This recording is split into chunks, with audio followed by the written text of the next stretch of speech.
Hey, welcome to the show. I am back with a guest, my good friend, Lewis Jackson. Lewis, how are you today? Doing fabulously. How are you? I'm doing great. You know, Lewis and I chit chat regularly on Zoom for some stuff we're working on together, but this is the first time we've been on and sharing it with others in quite some time. It's pretty cool. So Lewis, how you doing today? What's going on? I'm just working and I'm loving every second of my work. That's amazing. Yeah, A there's lot no of people, work-life balance. a lot of people know that Just Lewis work. and I are friends, and he has been off focused on his work, which we're going to talk about in a second. We actually have, I made up this joke that I have with him that I am going to add the keeper of Lewis's whereabouts to my Twitter profile, because I get messages on LinkedIn and my YouTube comments and on Twitter. Where is Lewis? So let's play this game. Where has Lewis been? Please fill us in on why you've disappeared from your loyal supporters and what you've been doing. Well, thank you for being the gatekeeper as well. Like because you did know how I was doing, because we talk every Right. week. So it's funny that people went to you. I didn't realize there was such a connection drawn with the audience that you would know, but you did. I So do know, anyway, so it's not a terrible move to have made. yeah, no, it was good. No, it just came about as a result of burning the candle at both ends. The content space, as you have dabbled into it, that you can quite easily get on the train of like, oh, I've got to make a video, and you don't question why you have to make the video. The only thing you have to do is make a video, and so you find that you end up making videos to make videos, and you're repeating old content. And the only way to breach past all of the content you've already made is to hype up the next piece of content more than the other ones, which leads you down this like spiral down to like, it's almost like lowering your prices to compete with everyone. It's like not the way to do it. You need to be of more value, regardless of what the game of YouTube tells you to kind of do to get views. And so the constant pursuit of let's just say getting more views is very tiring, and you have no moment for self-reflection and like asking yourself the big questions like, why am I even doing this in the first place? What's my role supposed to be on earth? Like, what am I aiming to do here for the people, for myself, for my family? And because I was burning the candle on both ends, my health also deteriorated because I'm like just stressed, like constantly stressed. This happened to me before where I completely collapsed. And it was either a seizure or like a really bad faint. But like, I know what stress does to my body. Like it just breaks apart. And I felt the onset of that. So I thought, and all at the same time I got hacked, and there was this big like thing where they got into my computer, and I thought everything was going to be taken away from me, and I just thought this is a good moment to just step away.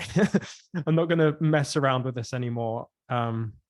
Take some time off and like reassess what I'm trying to do here. And being hacked is like a weird violation, right? Like we all have these accounts with logins, and for someone to like go in and like take it over, it's a strange experience if you haven't been through that. Can you just tell us a little bit about what it was like to kind of go through this hacking thing? Well, the thing is, when they get this hack into your system, it wasn't through like not having two-factor authentication. It wasn't anything like that. They literally got into my computer, and they did that. There's a long story how they did that. It's kind of my fault as well, but no one's impervious to it. But once they get in, they don't like use your computer. Or at least the one that they did on me, they don't use your computer or have access to the computer. They just take this massive, imagine like a massive copy and paste, where they copy everything that's on your computer at that time. That's addresses, card details, physical addresses, Passwords? crypto passwords, everything that you have. And they just like look through it. They sift through it, and they have loads of workers that are on like a need to know basis. All they know is that they're cleaning data. But the guy at the top understands what's happening. And it's a very strange feeling, because you're like, no one, I didn't encounter anyone physically, but someone could turn up at my door anytime because they know where I live. And you know, I can't hide in my house because I have to go out eventually. They don't have to come into my house. They can just wait outside. They can follow me. They know where I go to buy my groceries. Like they can just be where I go. And so that was, as someone who's always had kind of this aspiration to walk off into the sunset and disappear and no one knows who I am, it was kind of like, I kind of need to see if I can just do that. Just take it all away. I haven't had social media on my phone for like 2 months. I don't go onto the YouTube app. I should have, because I wanted to watch your last video, but I just don't have YouTube. And it's been the best thing for me to just completely erase myself from the situation. But yeah, so it's a scary thing to happen. Did you ever figure out the motive? Like, there's a lot of effort to someone to hack into your computer. Why? Do you know? I think that it's just a simple deduction. Like he's a crypto influencer. He talks about crypto online. Therefore, he must have lots of crypto. Therefore, we should make him a target. So, and they did that with other creators. They ignored me pretty quickly because I had locked everything up. Like I got out of the situation very quickly. And because it costs them to continue trying to hack me, there's a point where they're like, we'll just move on to the next guy. And then they continue on. I think they went to someone else who we know as well, but I've forgotten who it was. But at that time, I was already off everything. So removed myself from the situation. All right, let's segue to a little bit more of an uplifting Yeah. of our Let's be happy. So we are both very blessed and fortunate to have been part of XRP Unleashed, and it's been a surreal experience so far. I talked a little bit about it in my last video, but we were both out in LA to film at the same time. So why don't you tell everybody a little bit about what your experience has been like with that production? The experience has been imposter syndrome. That's what it's been. I remember saying that when we were filming, when you were watching me film, I was getting ready to go and film. I'm just like, especially like the fact that you're there as someone who can speak so eloquently on these topics. I'm not just trying to blow, oh, there's the thumbs up thing. I'm not trying to blow smoke or anything, but you have the likes of you, Jimmy Valley, Zach Rector, all of these people that I look at and think they know their stuff. And I don't look at myself in the same way. I do look at myself in the way of, you know, I can explain things, but I don't consider myself like this amazing speaker and like you. Like I don't think I'm on your level in that regard. And so when I arrived there, I was like, what am I even doing? Like, what's my role in this documentary? There's just all these smart people talking about things. I don't know what I can offer. So that's like probably the initial experience. I came to realize that actually you need someone like me in the documentary to do some explaining without the big words. And that's kind of what falls directly into my lap, I think, with my skill set. So it turned into an amazing experience to meet the people who are making the documentary, to spend more time with you.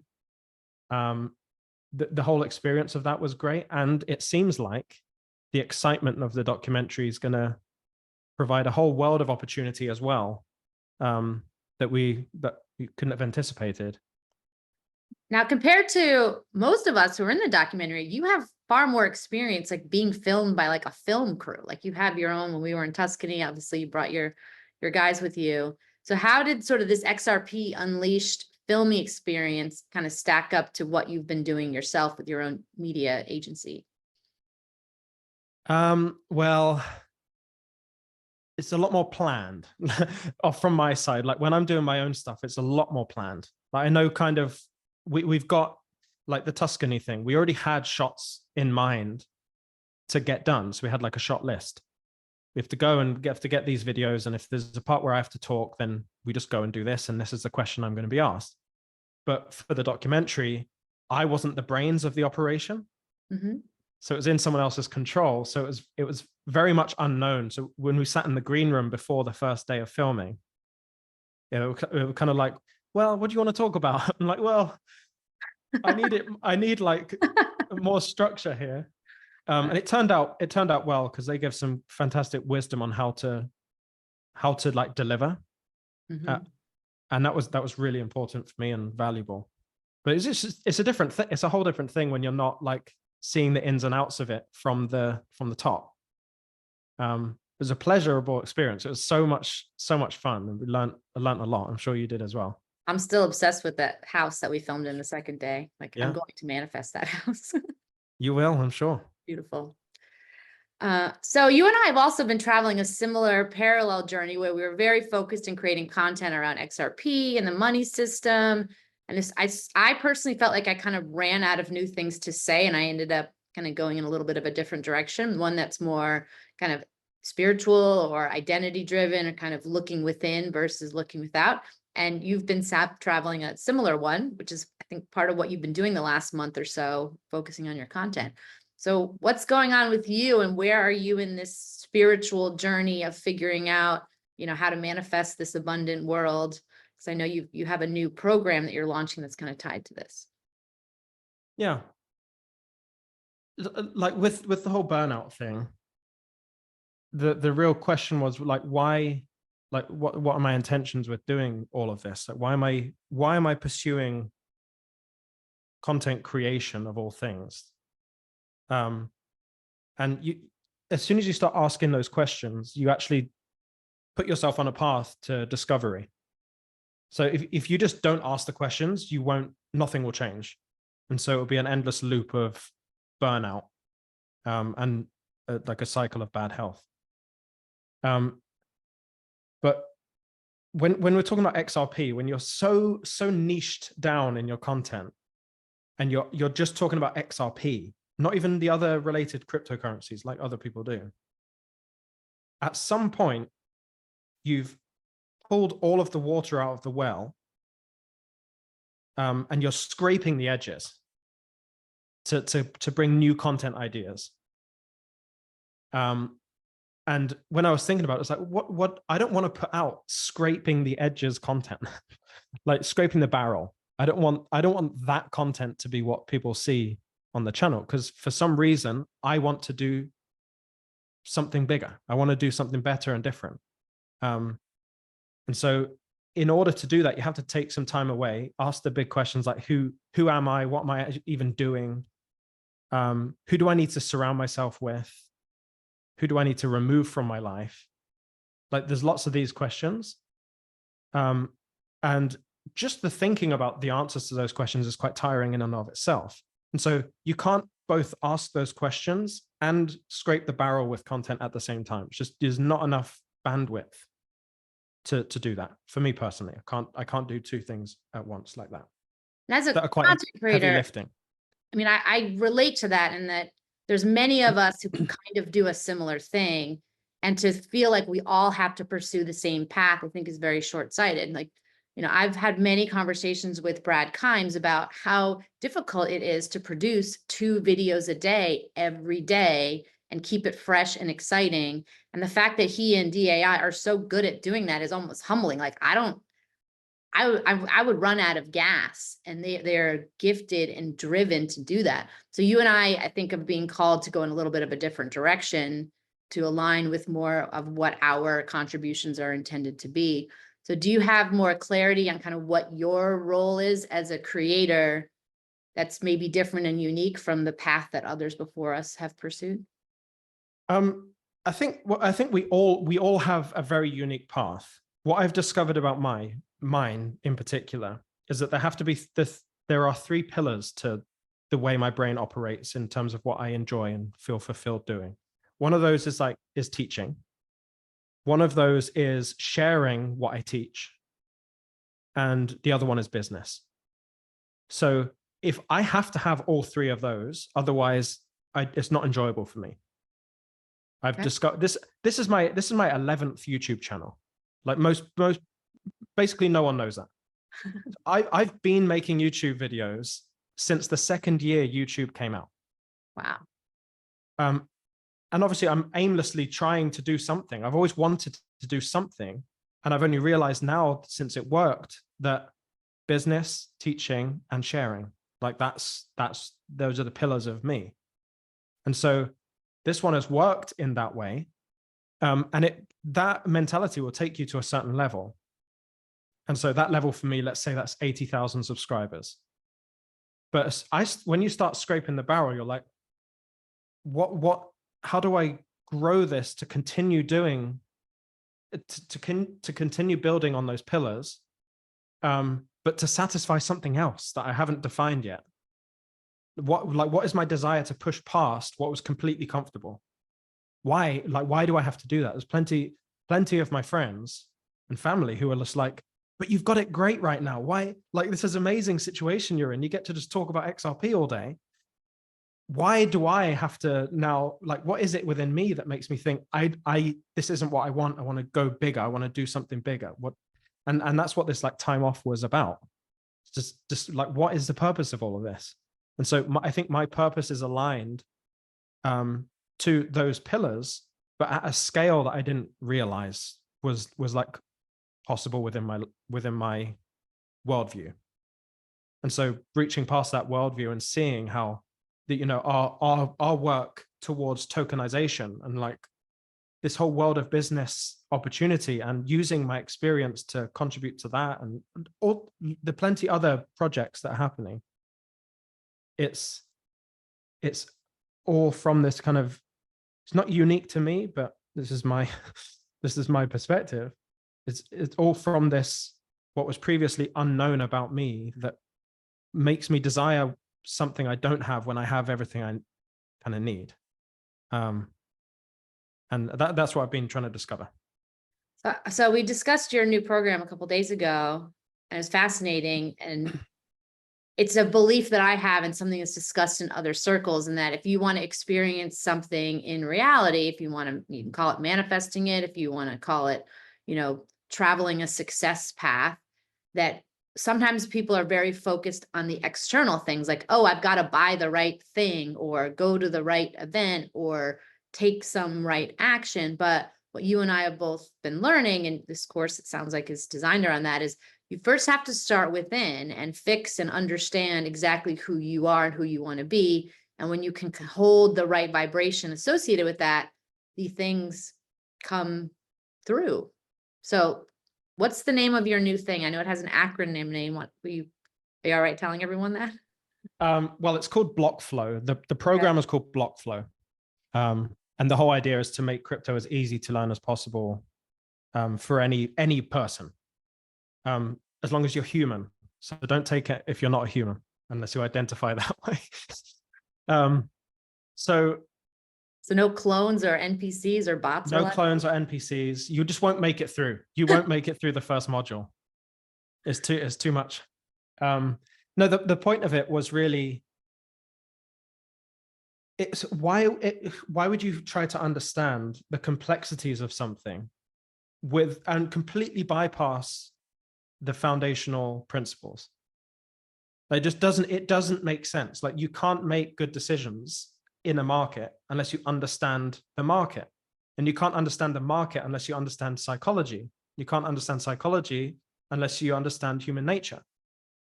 So it's very much like I don't know why I think of it as like a thread in a wall. So if you see a wall and you see like a thread coming out of it, you're like, that's strange, but I'll try and pull on it to see what's there. And you pull a bit and a bit comes out. So most people would pull that in the information space and just go, oh, there's more thread there than I thought there was, and then leave it. And they'll make all their assessment on that topic of the thread based on what they can see. My mission for this was, what if I kept pulling the thread? Like, what if I got to the end? Like, how much more would I learn potentially if I pulled that thread completely out of the wall? And I don't know why I use a wall, but that's the way it is in my head. It could be a dress or a piece of clothing, fabric, whatever. But you pull it till its end. So instead of trading, you learn about markets, you learn about fear and greed as a core human behavior. You learn about like pain avoidance, you learn about human nature. Maslow's hierarchy of needs? Right. Like, if you can understand from a base level what fear and greed is in the first place, how much better do you think your buying and selling behaviors are going to be in crypto when you're as an investor? And so the point of this course, and I think it's not proven yet, but it will be undeniable how this program will be the best cryptocurrency program in the world. There will be nothing comparable to it, because for every topic, I've pulled the thread to its limit, like to the end, to get down to the base, the first principles of that topic. And I'm starting it by adapting my exit strategy workshop into a 10 video, each one will be like an hour and a half, 2 hours, of just completely deep diving to give you the most foundational understanding. And it's not all like complex.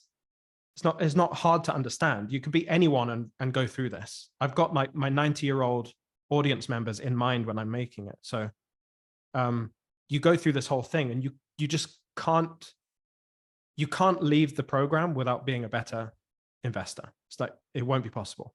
All right, so let's make up an example on the fly, one that I think viewers of this episode are going to relate to. So many people who are following my channel are into the XRP world.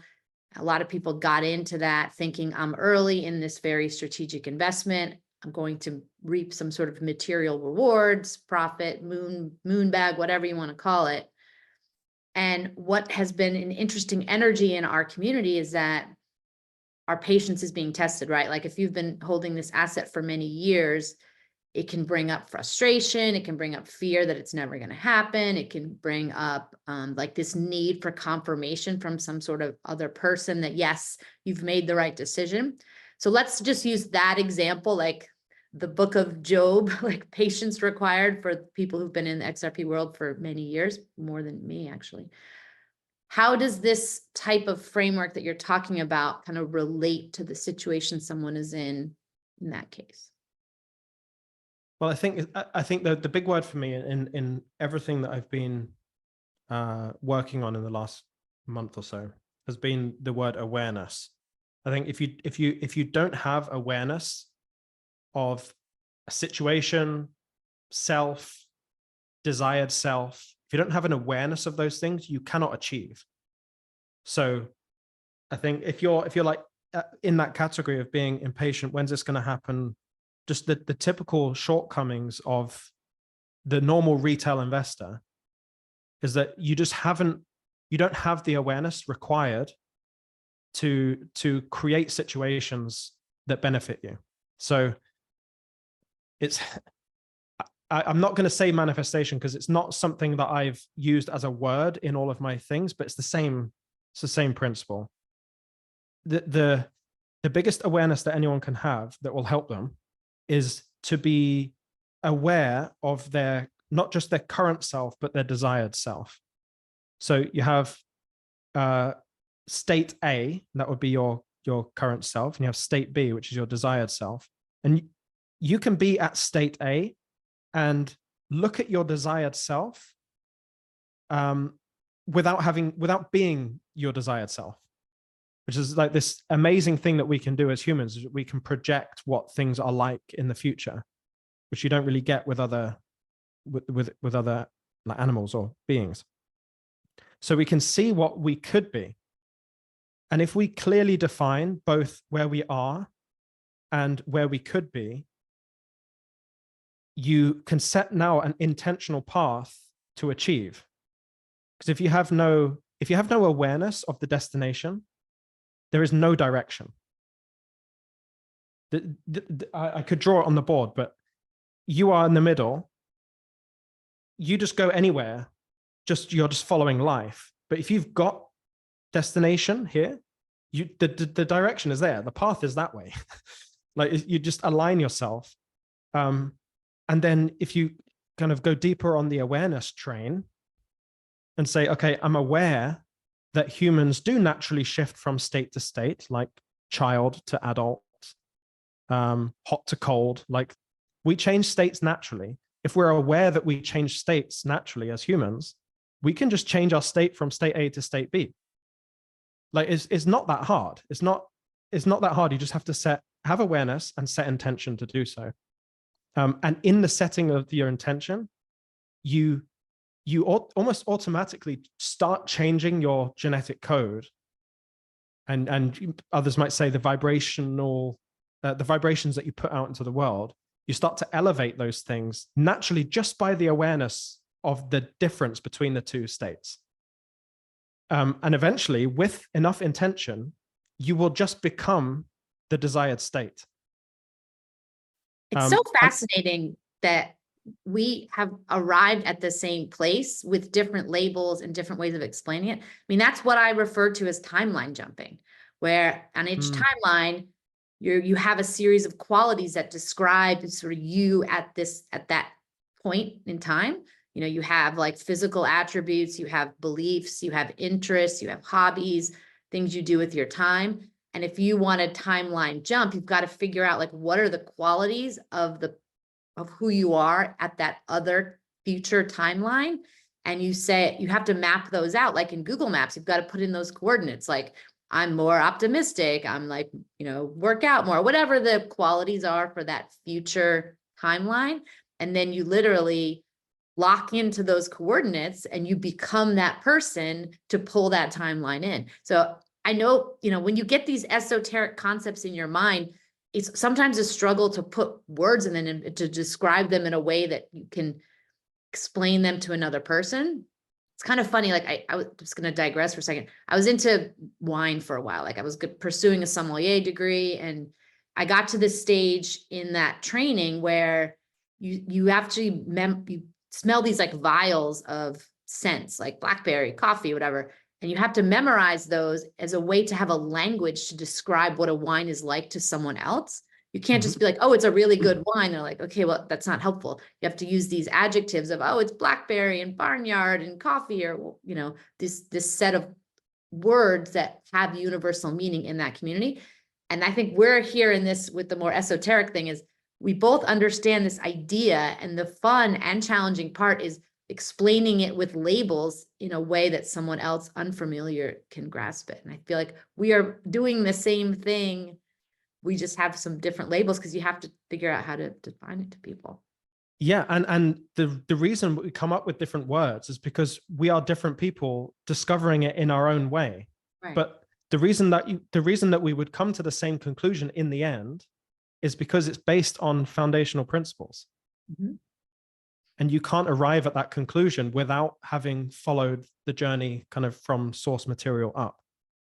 And so I just, when I'm thinking about this program going out to people and they actually take it and they actually do the legwork, because it's not going to be easy. It's not like this quick, 60-minute thing and your life has changed. The program, I want the program to actually affect you genetically. I want it to change the person taking it. And so I can't do that by saying buy here and sell here. It's not gonna get there, but I can make you do all the right things by bringing you along that foundational journey. It might seem like crazy. Why are we talking about this scientist like at this stage? Why are we diving in so much into like fear? What is fear? Why are we doing that? Well, it's to inform you when fear comes about organically in your body, you actually know what that is and what that's motivated by. And all of a sudden the fear becomes way less powerful to you. We've talked about this a lot in our conversations, attributing less power to things and giving less emotion to things that happen. So you're not tied to that eventuality. So if you can understand foundationally what it's all about, you're not going to spiral out of control when your body feels fear, because you can define it. You're like, well, I'm feeling fear right now. The opposite of fear is greed. It's probably a good time to start showing some interest in buying in the market, because we all know that saying about buying when everyone else is scared and selling when everyone else is greedy. Like, just the foundational knowledge shifts your emotion into check. Like it cannot spiral out of control because you can define it, because you're, again, aware of the situation. So this past 6 months for me has been very transformative in a lot of ways. And one is through a deeper understanding of the role of fear in our lives. And most of my life, I was unaware of this and reacted to things often from a place of fear. And when you do that, you make decisions from a place of fear. You say things from a place of fear. You don't say things. You don't do things. Like it's a very controlling energy. And, you know, if you even look at 2020 and how as a collective, like humanity, people on earth were driven by fear to stop life and, you know, shut businesses and not travel and do all that kind of stuff. So now understanding, as you have, the role of fear, like, do you think it's a choice to allow fear into your life, or how do you navigate in this world that still wants to have us make decisions from a place of fear? It's awareness. I'm sorry to keep coming back to awareness, but you just have to become aware of something. It's like the whole, what is that? An echo chamber. Okay. The moment you realize you're in an echo chamber is the moment you've broken free of the echo chamber. So the awareness is the milestone out of that.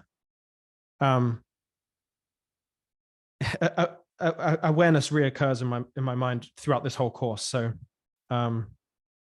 another it's metaphor that I think relates to this that I've used, I feel like we're now lining up our labels to sort of realize they're the same thing, is this idea that we're kind of living in a metaverse game and we are both the participant, the avatar in the game, and the intelligence controlling the game.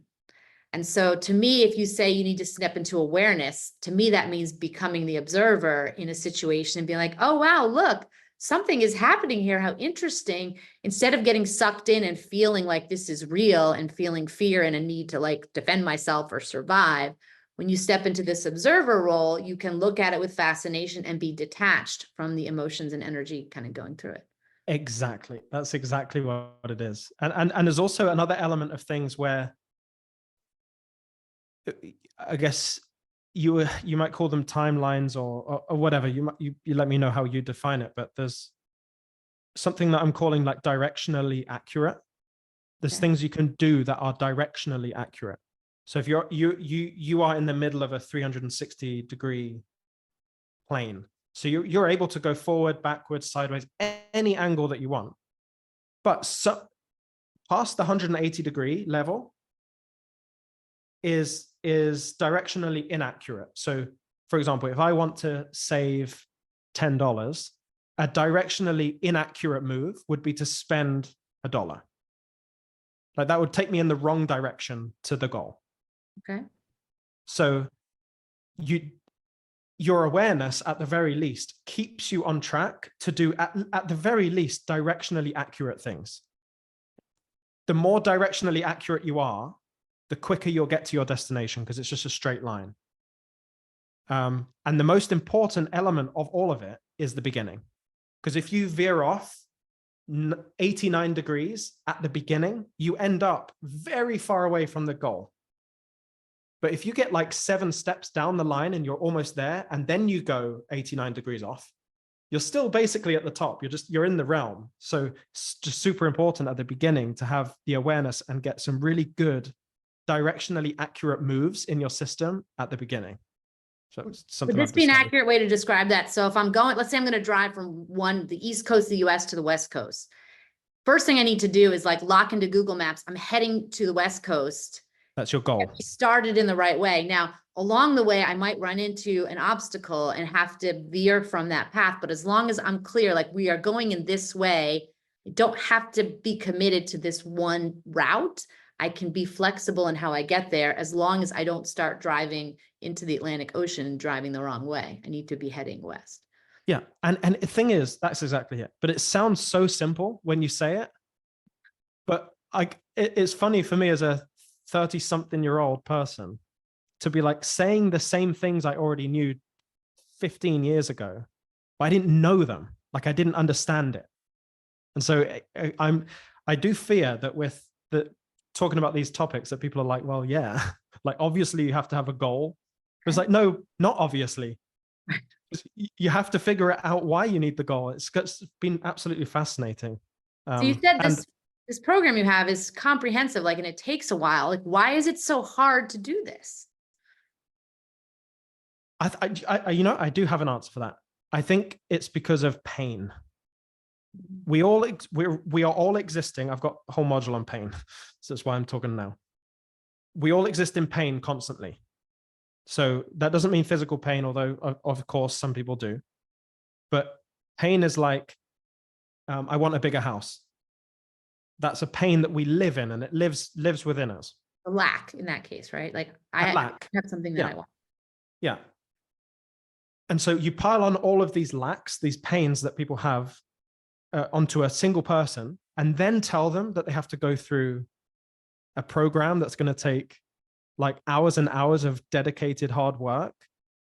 They're like, pain. It's just like too much pain. It's too much effort. It's too much pain. And also, I don't even know why I'm putting myself through the pain. Because as soon as you know why, like the journey gets so much easier. Because then again, if you know why, you become aware of how. And like it just makes the whole process so much easier. That's why the first module in the whole thing is like, we're gonna define why for you, so that you can actually make it through this program, because we've got enough pain in our lives already. Like let's understand the pain we already have, disassociate that or nullify it by taking that observer view, which I love. I could go into that, but I won't. So related to that, one thing that I learned a while ago that has stuck with me in a profound way is that humans are very addicted to our trauma. Like, one of the meanest things you could do to someone else, that let's say this other person was a victim of like a violent crime, or they had cancer and survived, or went through some horrific experience. One of the meanest things you can do to someone is belittle or minimize that trauma, right? To be like, oh, that's no big deal. So we get addicted to the identity of being a survivor and a victim and a traumatic experiencer, that we cling to that identity and live in this pain of reminding ourselves over and over of this some terrible thing that happened. And I now think that like keeps you suffering, like unnecessarily, like to relive these upsetting experiences that might have happened decades ago, and making that part of your identity keeps you in that player mode, that, participant mode, and not the observer mode. So yeah, well, it's a directionally inaccurate thing to do. Okay. Just like fear. That's why I brought that up with fear earlier. Fear, anxiety, and what we've just talked about, those are directionally inaccurate things to do. They won't progress you towards the destination. And so, like, that energy, the energy that you give off, that vibration, the lower vibration that you could almost put that circle that I've talked about, like lower vibration levels are down here, and the vibration levels get higher as you move up the circle. You've just got to be on the directionally accurate side to make progress. And eventually it will happen. You'll become your desired self because you're constantly being directionally accurate. So how do you let go of this pain that you're referring to? Because I think it like clings onto people and holds you down. I think you take responsibility for it yourself. Okay. And probably the toughest module in the program is where I have to basically blame everyone for like, you have to blame yourself. There's no other way around your own responsibility. It's difficult for people, and it's, of course it is. It's like accusatory. I don't know which way to say that. It gets labeled as a victim shaming. Like, Yeah. oh, I'm blaming myself. How could I be at fault if someone did this horrible thing to me? Yeah. The only way to kind of directionally accurately push out of that situation is to assume the responsibility on yourself. Because if I say, if someone makes $50,000 a year, you make $50,000 a year, and that is entirely your fault. If you make $200,000 a day, that is entirely your fault. If you're homeless, like you have to apply it across this whole spectrum. It's entirely your fault. And as soon as you accept responsibility, you also increase motivation and desire to reach the desired state, which might be necessary to get you on that directionally accurate journey. I've actually, that ties in perfectly to a diagram I've made. All of the diagrams I've made are from my head in this program. So I'm loving making them. You know how you have the different atmosphere layers of Earth. So the lowest one is the most viscous, the air is the densest. And as you go up, it's obviously, there's an escape velocity, not to shout out your podcast thing. There's an escape velocity moment where there's very little effort required to continue on the journey. And so the motivation, the kickstart point is the hardest part. So because the air is the toughest to move from in that area. So if you accept responsibility and you think, man, everything that I have in my life, even this mug or the house that I live in, or even the way I view being a victim, that's my fault. Like you assume all the responsibility, and the desire to break out of that is increased at the most important time. You need that boost in the most viscous air, in the densest air. And if you make those fundamental steps of like pushing through with that motivation and desire to reach that new goal, it's going to get easier as you go along. Like the hard work won't be as painful. You won't view pain the same way. The way I view it, very similar. So we're in this, if you're in the lowest level and it's heavy, it's like there are all these weights from pain and trauma and other fear-based things.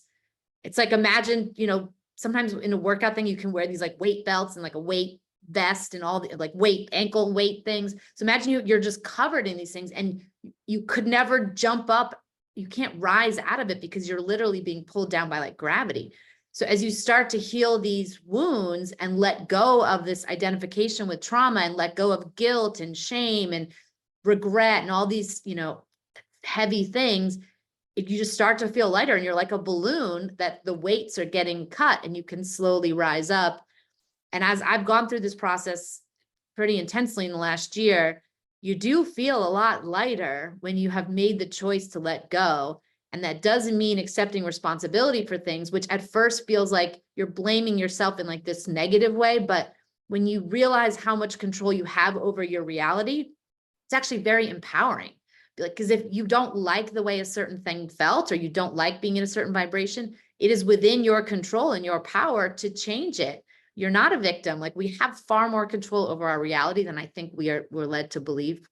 And that's, to me, the most exciting, liberating part of this sort of ascension journey, is realizing it's up to me to decide where I'm going.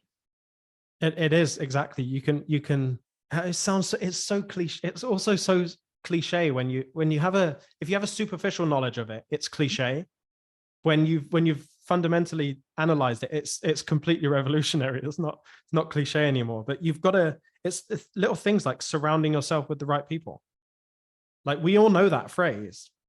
Yeah, we could go round and roundabouts about that, but it's sometimes it's a challenging topic. Like, Jimmy and I talk about this stuff all the time, and it's one thing to like define the theory and be like, this makes sense.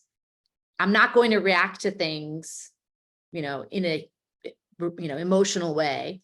But it's another thing altogether to be out in reality, having random conversations with random people or people that you know, and to maintain that ability to be the observer, like in the moment. That's the ninja skill. Yeah.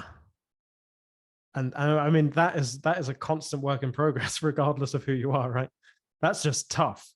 I've noticed, like, I tell my wife about this program as well. Like, I wrote this 18-page document today. It's amazing. I loved it. And then I'm like telling her about bilateral thinking, where thinking one thing is like black or white. It can't be anything else. Right. And like, I'm aware of that. And I'm aware that we shouldn't, it's not always useful to do that. Again, me saying shouldn't is a very bilateral thing. It's a scale of like how good it is or how bad it is. And I'll say something just naturally And she's like, that's binary thinking. Like, you're doing it. I'm like, okay, yeah, you're absolutely right. But I just, to make your point, it's extremely hard to apply these things. But I tell you what, it's impossible to apply them if you don't know. True. If you don't know, if you're not aware of the situation. Worth trying, even though it's difficult. I mean, it's like these weights are painted on, and to remove like these layers and layers of sort of old trauma and pain, and there's like scar tissue almost. It's not a simple thing sometimes to shed those traumas, especially if it's stuff that happened when you were very young and is like really ingrained into your identity and your belief system. To question like, this thing that I believed when I was like 5 years old, it's not true. I know that as an adult, but to get it out of all of the beliefs that it like infected is a raw, vulnerable process that is certainly difficult to go through. It's worth it, but I can see why not everyone is up for it. So what advice do you give to someone who knows this type of work is something they need to do, but they're scared that it's going to be too hard? It's a really tough one. I think most people in this audience have experienced what it's like to find out something that has been happening all along that you had no knowledge of. And I'm talking specifically about XRP. That as soon as you come into the XRP world, you're like, hang on a sec.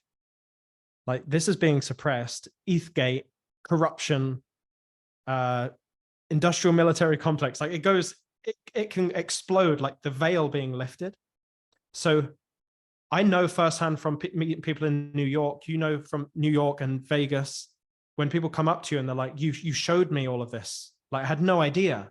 And being brought to tears with that revelation. Well, imagine the revelation when you actually figure out yourself.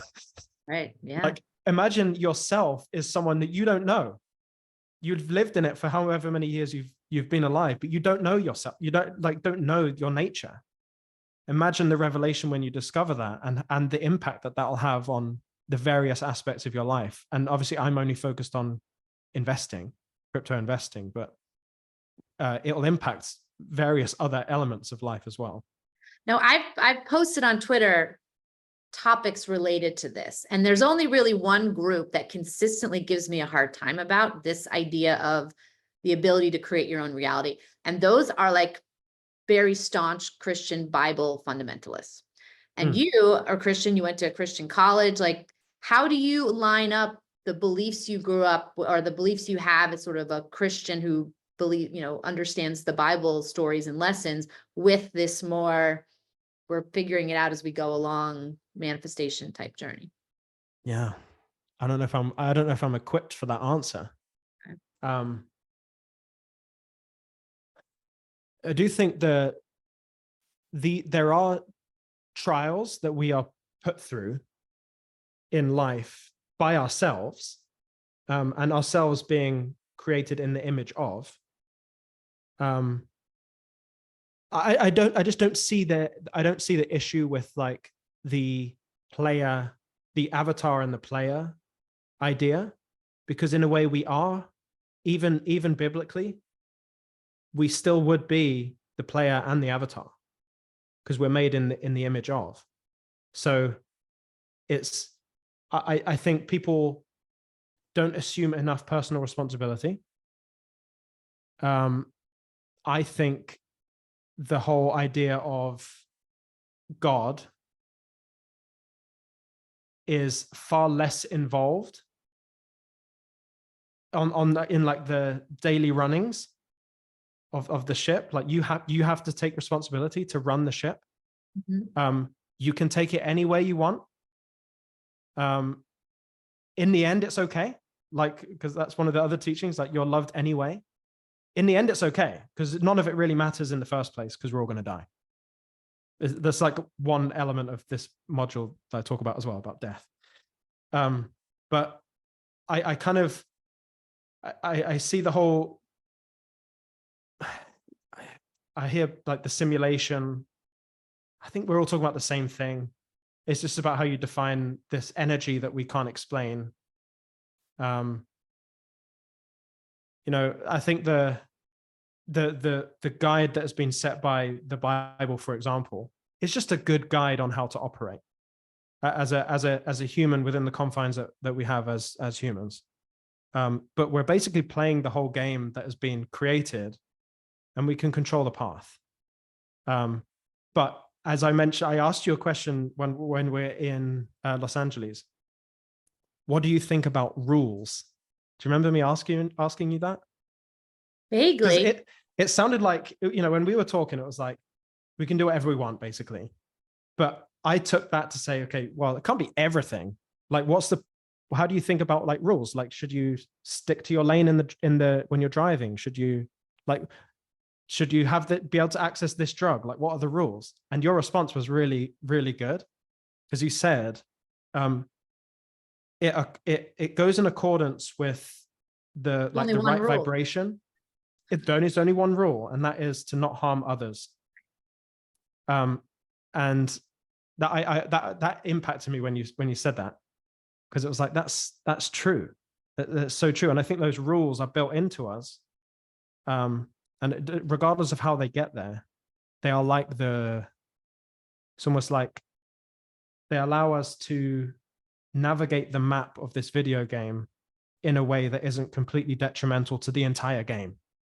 So again, I have a different set of labels for the same thing. And this is part of like the Val Hill thesis in our roadmaps is we have to find the path where everybody wins, meaning wherever you want to go, like nobody can get hurt. Otherwise, you're going to incur a karmic debt and have to like resolve that before you can move on. So if you can find the path where all the participants win in their own view, then you can move forward without, getting pulled back to have to pay for that. Yeah. I have thoroughly enjoyed talking with you about these topics over the last 6 months or so. It's been incredibly inspirational for me, like even getting me on this train of thought in the first place to create this program. I can't deny that there was heavy influence there from you. So Glad I can help. It's been wonderful. So I know that this new program isn't quite ready to launch, and you've not been very active on social media. So if somebody's watching this wants to like figure out how to join, what should they do? So it's not launched, but we do have spaces open for like pre-launch. So like a waiting list people could get on? Yeah. But really, if you're interested in, you can just go to any one of my videos. There'll be a link in the description there's a whole like sales page and everything. There's a whole sales funnel that you'll see when you get there. I have no problem saying it's a sales funnel. Right, I'll put the link in the description. How's that? Oh, sure. Okay. Yeah, there's no problem that it's a sales funnel to me, because I almost feel like morally obliged to bring you to the state of enlightenment to like become better. So like it's a sales page and it's a sales call. So there's no problem with that. It's going to be the best. Are people going to be able to hear from you more regularly? Is your season of hibernation and discovery ending, or is it going to be a while before you're back? Yeah, so more highly produced videos for beginners are going to be going out every week anyway. They already started on the 6th a couple of days ago. So every Monday there's a video, and then in between there, if something comes to my mind, like on the topic of this conversation, I'll get straight in front of that whiteboard and start explaining it, which I made a video today about that. So you'll see there's 2 different types of content, but it will be more consistent, albeit slightly different than what you're used to. Well, thank you. I mean, this is funny. This is like a conversation we normally have anyway, just is recorded, which is kind of wild.